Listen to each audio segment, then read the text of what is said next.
What is happening, everybody? James Hancock here and back for the third video in my series chronicling my experiences running a 5th edition Dungeons & Dragons campaign. I've gotten a little behind on this series and my players have already completed the 4th module in the collection, Tales from the Yawning Portal, but today I'm going to be focusing on the classic 1st edition Advanced Dungeons & Dragons module, the Hidden Shrine of Tamoachan. This module was written by Harold Johnson and Jeff R. Leeson and was first introduced way back in 1979 for tournaments and then was made available to the public in 1980. The module is now regarded as a genuine classic by many and consistently pops up anytime someone decides to write a list of the best modules ever. For example, in 2004, Dungeon Magazine ranked it number 18. But I should offer one word of caution that for every person out there who loves this adventure, there are just as many out there who absolutely hate it. And I'll get to those reasons in a bit, but in broad strokes, this story borrows heavily from Mayan and Aztec history and mythology and presents the players with this elaborate pyramid full of genuinely bizarre traps, puzzles, and obstacles that'll be an absolute delight to players who enjoy using their brains and are tired of traditional hack and slash adventures. The most flattering compliment I can offer is that if run well, this module will feel a hell of a lot like the opening scene in Raiders of the Lost Ark, which was released 2 years later. I have no idea if George Lucas and Steven Spielberg ever played this, but the nerd in me would like to believe so. One of the main reasons this module is so special to me is that it's one of the first modules that I ever owned, and I still have my original copy right here, and it's just barely hanging in there. My older brother got into D&D in the early 80s and he rapidly assembled this amazing collection of early modules, which I eventually inherited when he gave up the game. And I have no idea how many times I looked through this thing as a kid, but what kept me coming back to it was all the incredible art by folks like Errol Otis. And running it decades later almost felt like an out-of-body experience. But what was really fun for me as a DM was blending the 1st edition experience with the 5th edition update, giving me this wide array of images to share with my players, making it all the more immersive. And for me, one of the fun and interesting challenges ahead of running this module was doing a proper compare and contrast between the 1st and 5th edition versions and seeing where they're similar, where they differ. They use the exact same map, but there are some subtle, interesting differences between the two experiences.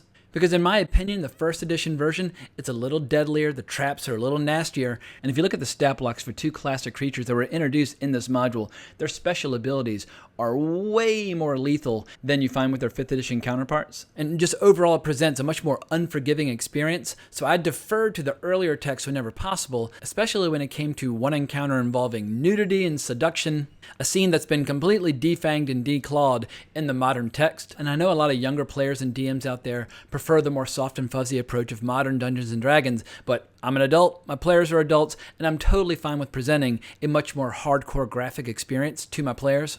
But the biggest challenge for me as a Dungeon Master was with the structure of the adventure and trying to find ways to tie it into a much larger campaign. Keep in mind, this was originally a tournament-style adventure where players were given pre-generated characters and quite literally dropped into the dungeon and then given a time limit to see how much of it they could clear. But as I was reading through it, I realized that what was missing was a sense of story, narrative, and climax. So with the help of my trusty friend Moose Matson, we cooked up some dramatic bookends for the beginning and end of the story to tie it more directly into our ongoing campaign, including a proper climax to end the story with a bang, where my players and their adversary were basically settling a conflict between rival gods. And overall, I absolutely loved it from start to finish, but I must admit that this module presents an enormous amount of text for DMs to digest ahead of time. There's so many rooms with elaborate puzzles and challenges that they become almost games within the game with their own rules and mechanics, and I got dizzy a few times just trying to keep track of everything that was happening. This module requires an enormous amount of preparation to run it smoothly, but if you do the work ahead of time, I promise that you and your players will have an absolute blast. And if your players are prone to taking short or long rests after each encounter, this module offers a beautiful organic in-game solution that will keep them on the move, keep the game flowing, and give this genuine feeling of growing dread and danger.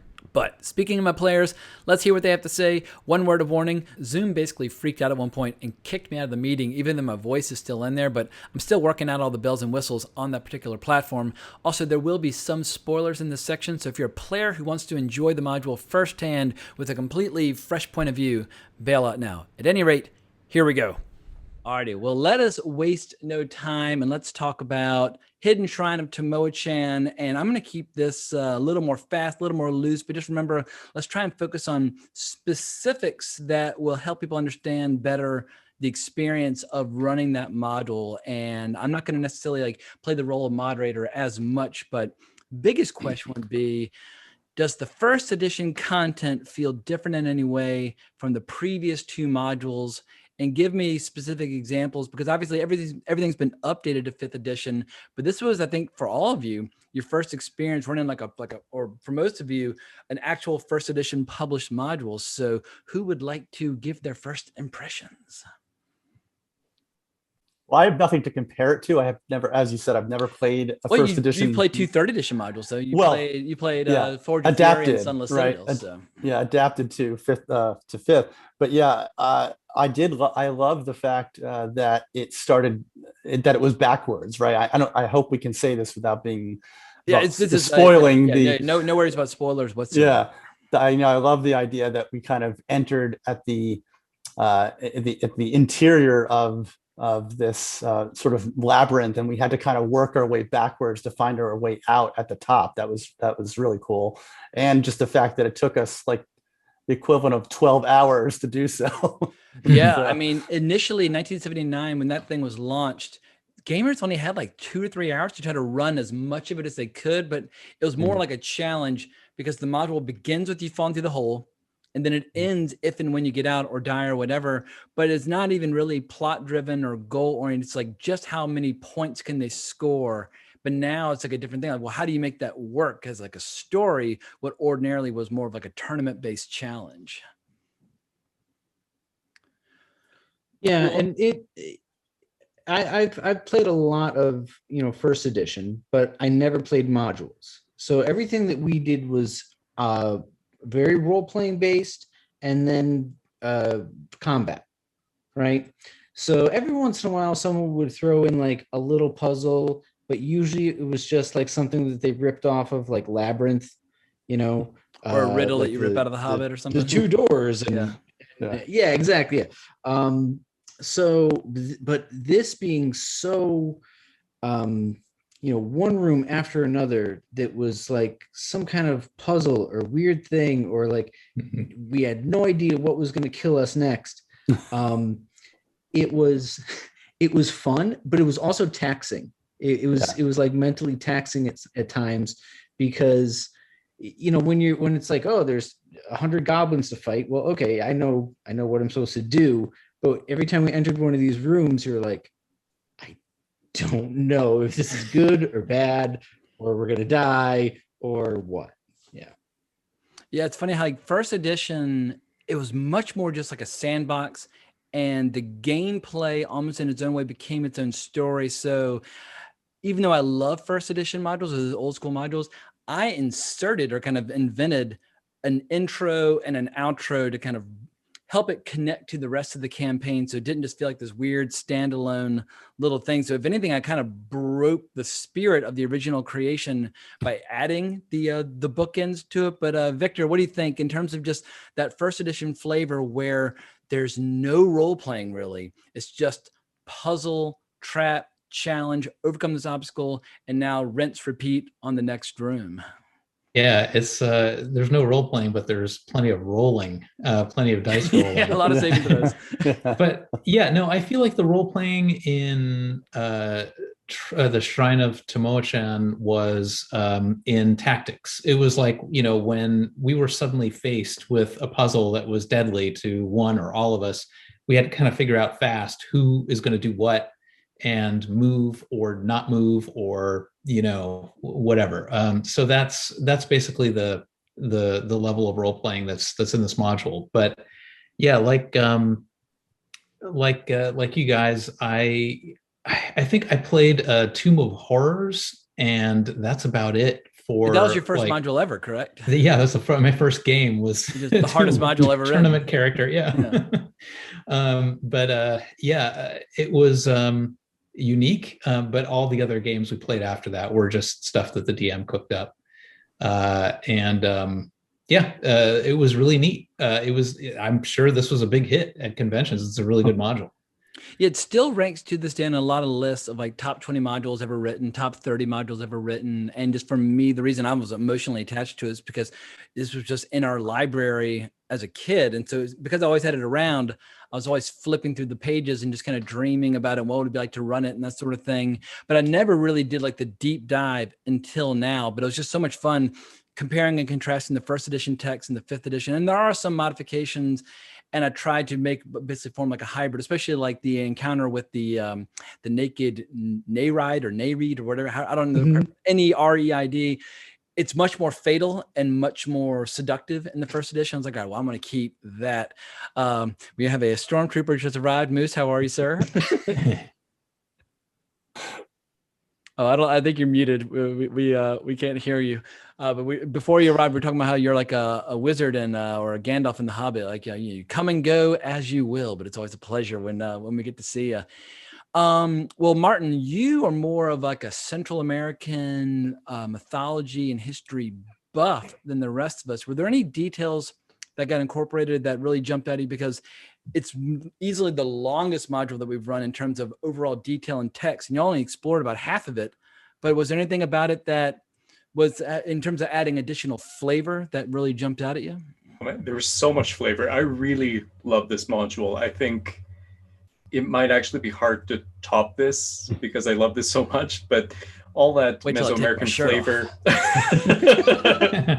Well, there's so many specific references to Maya or Mixtec culture and mythology. There's Kamazaz, there's Shipetotec, there's the Pitts ball that was animated flying around that we had to play a game with. I don't know, so many of those details that I could connect to real mythological or cultural reference points. I really, really love that. And in combination with this environment, which to me, it had almost like a survival horror kind of feel to it, where there's poison in the air, so you can't rest. And you sort of feel like your resources are being drained as you're going on, and you're getting cursed by things. And it just kind of wears you down, and you feel like there could be some surprise or death around any corner. I really, really love this module. So I think this is my favorite that we've done so far. And even though it's light on story, it just felt so rich in milieu, I guess. Well, what I like about it is how it has a unique look. I mean, you got this temple, and this guy has a unique layout, but it doesn't feel like any other castle or dungeon or cave. There are a lot of interchangeable kind of environments that you'll explore across the different modules. But when you go in there, like, oh, wow, the Hidden Shrine of Tamoachan is its own thing, and it's unlike any other module before or since. And it, in a lot of ways, predicts the experience of Raiders of the Lost Ark, which comes a few years later with, like, you know, giant rolling boulders and things like that. And so, but also that ticking clock you mentioned, as a DM, that's always the big question, is like, how do you motivate the players to keep playing without stopping to rest and recuperate? And you have this ticking clock of poison, slow accumulation of curses and diseases. Was there any point where y'all felt like the outcome might be in doubt, where you're like, shit, like we're kind of running out of stuff to keep us going? The times. Yeah, it was draining. I would say, like, it was like, as much as it was fun to play, it had a real world feel, and then it was exhausting in a way, because it took us many sessions to get through. Yeah, and yeah, we couldn't take long rests to get back our hit die. We couldn't get and restore our spells. So there were a lot of things that really, anything could have happened to us if we rolled badly, and some things did. I turned into a were-jaguar. That's right, it happened. Yeah, and like, it's not in the module as written for that to have a story payoff or beat, but I figured that, I don't know why, I needed a conclusion of some kind. And because the module's designed in a way where the end is the beginning and it's kind of uneventful, it's like, well, they can't just walk out and be like, all right, we're done. So there needs to be something. And so that's why I invented this cleric of Kamazots who would be there. And then that she would use her 10th level divine intervention power, which allows the god basically to kind of tilt the deck or kind of change the world in your favor. And it's like, all right, well, what's better than a full moon to trigger Adam's first transformation? So it all kind of came together, like all the like little, I guess the trail of breadcrumbs was leading in a certain direction. And it just seemed like a natural payoff or conclusion. Yeah, the only thing I regret is I didn't get to use my Jaguar abilities for good.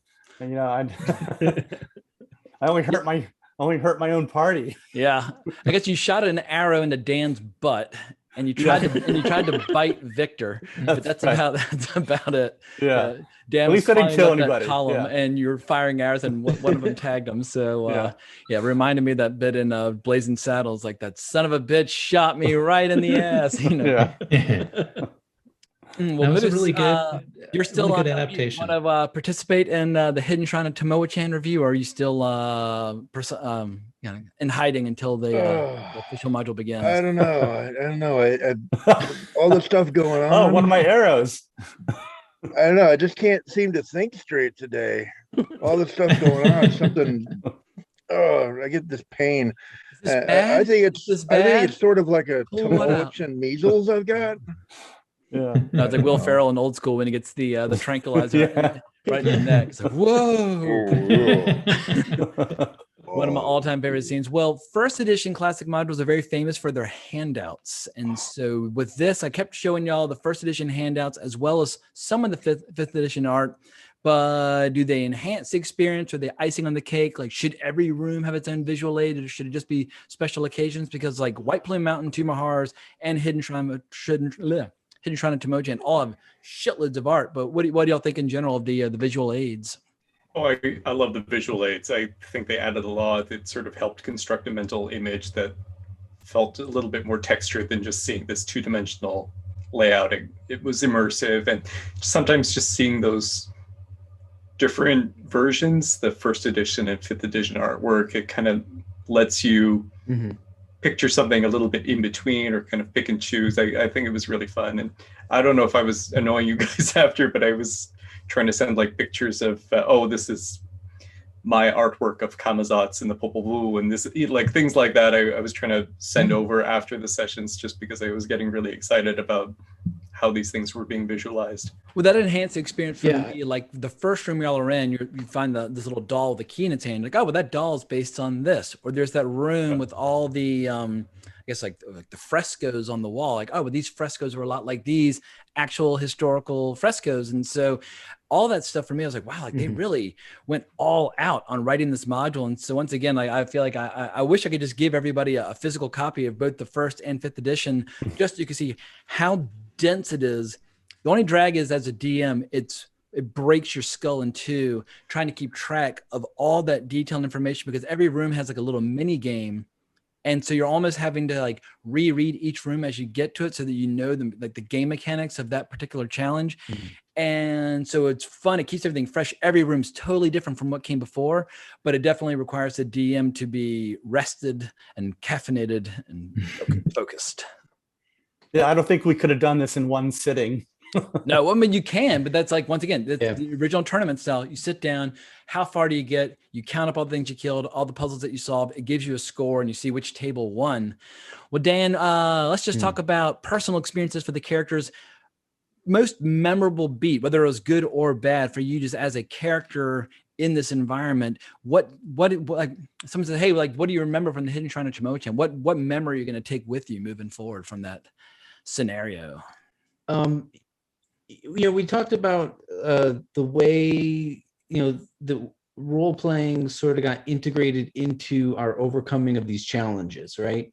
And I think for me, my favorite little role playing beat was when we had to go over those plants, and I just made all my saves and everything, and I just made it over, and I turned around and was like, come on, guys, it's easy, and it wasn't quite easy for everybody, but I thought that that was one of the chances I got to, like, because my character's sort of happy-go-lucky like that. So, and a bit of a show off too. So it worked out. Yeah. A little bit.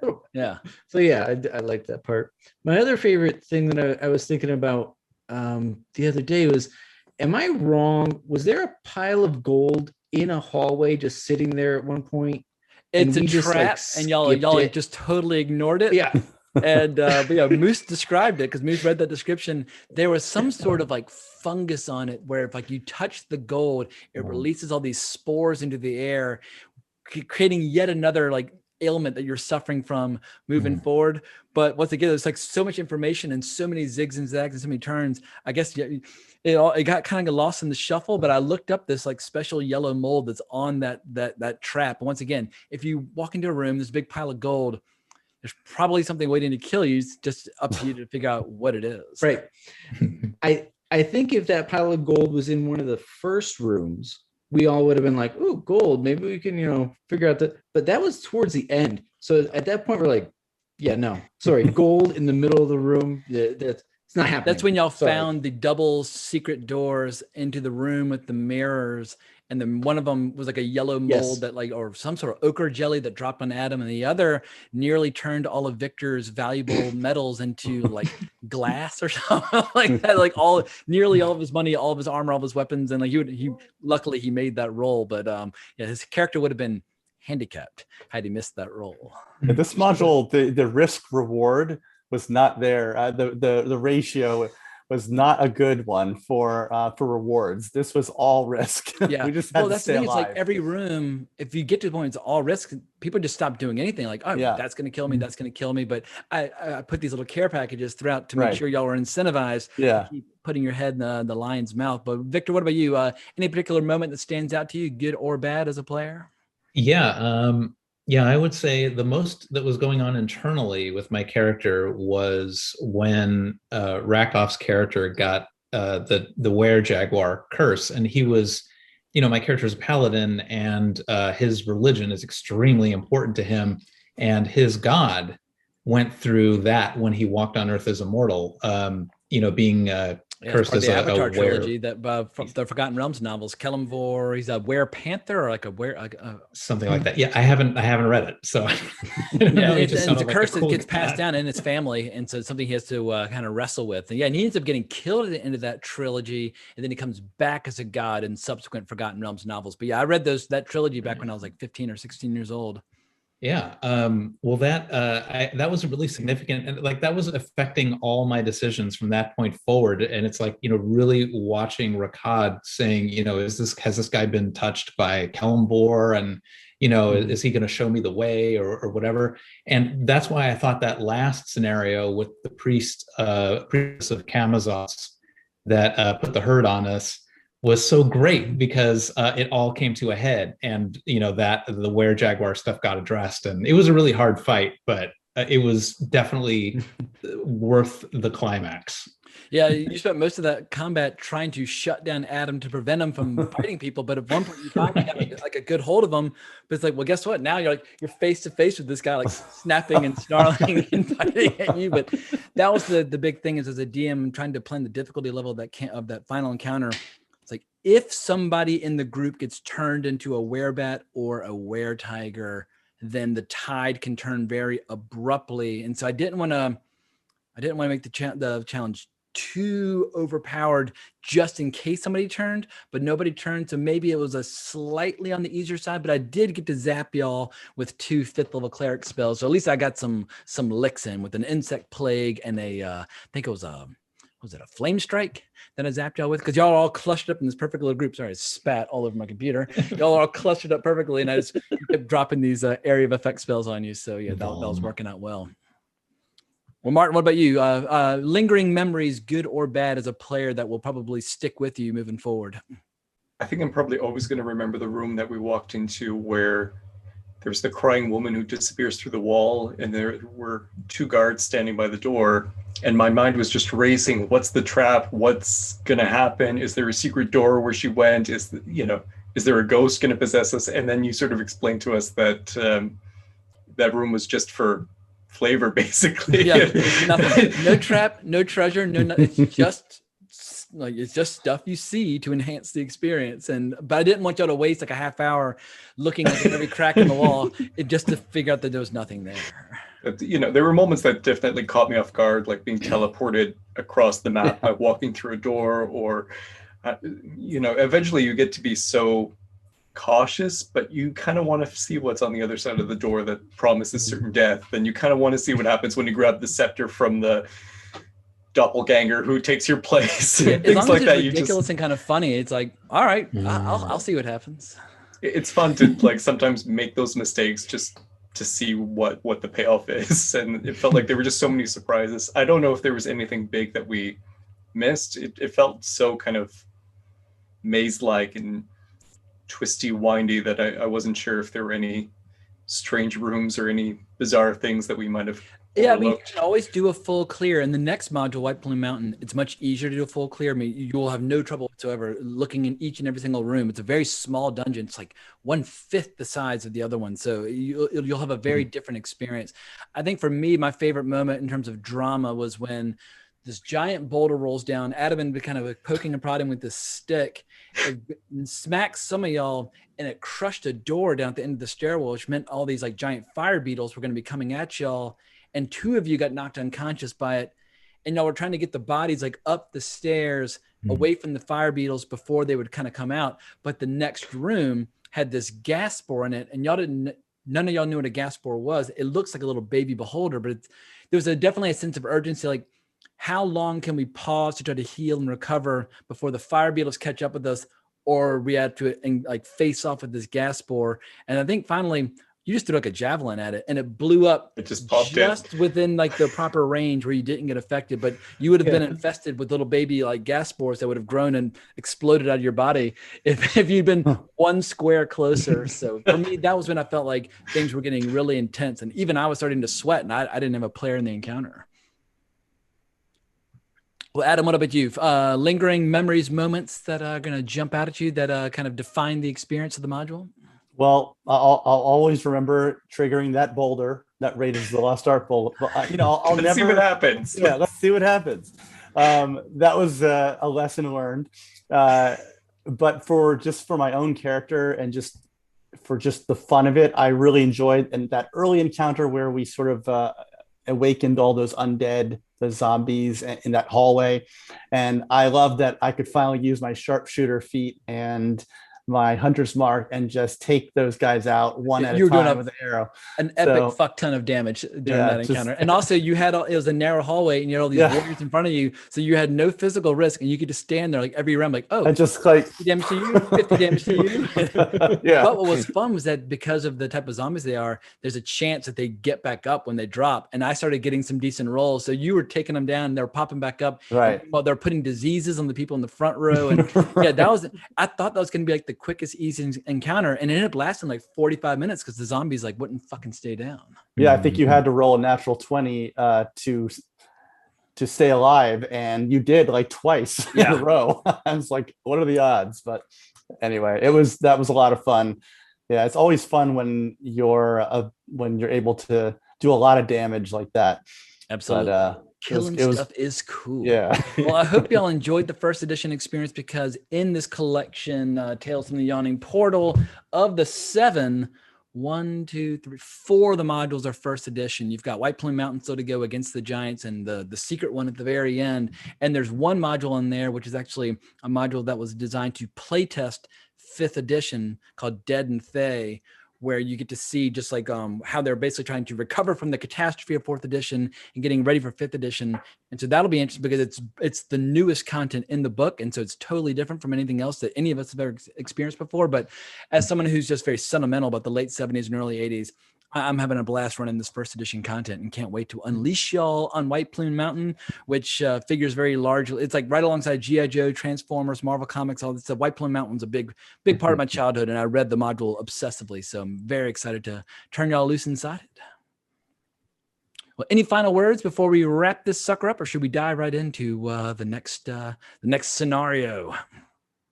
Ready to dive in. I'm ready. Excellent. Yeah. Thank you so much, guys. I'm pressing stop now. So that's all we have for now. Hope you enjoyed our discussion. This review is an absolute blast to do, but I'm even more excited for the next video, where I'm going to get to review one of my all-time favorite pieces of content related to D&D from any era, the legendary White Plume Mountain. But for now, if you want to shoot the shit with me about gaming, give me a shout on Twitter at Geeking Out, and please remember to like the video, subscribe, hit that notification bell, all that wonderful, beautiful stuff. But thank you so much for watching. I really appreciate it. But more importantly, as always, onwards and upwards.